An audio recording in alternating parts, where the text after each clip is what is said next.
Ha pasado un año desde que Monago es presidente de la Junta de Extremadura. Como saben todos los ciudadanos, ayer cumplía un año y lo que nos ha quedado bastante claro en este año de gobierno de Monago es que mintió. Mintió a los ciudadanos porque se presentó a las elecciones diciendo con Monago más empleo y menos impuestos, y la realidad un año después es todo lo contrario.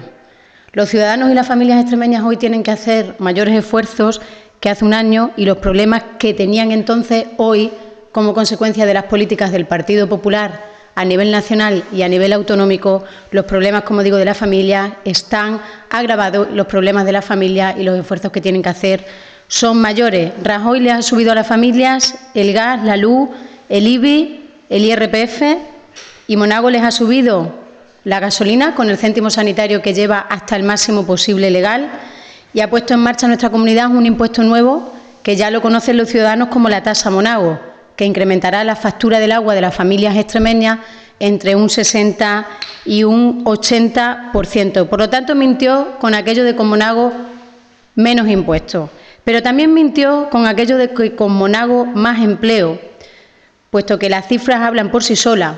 Y cuando los socialistas de Guillermo Fernández Vara nos fuimos de la Junta de Extremadura, dejamos en torno en esta región a 115.000 parados y paradas.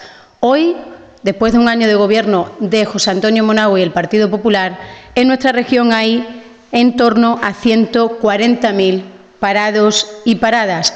Y además, con un plan 3G que el gobierno de José Antonio Monago nos anunció y nos vendió como la panacea, que iba a venir a solucionar todos los problemas del desempleo en la región. Y la realidad es que un año después de ese plan 3G tan anunciado y tan fotografiado, se ha quedado en papel mojado.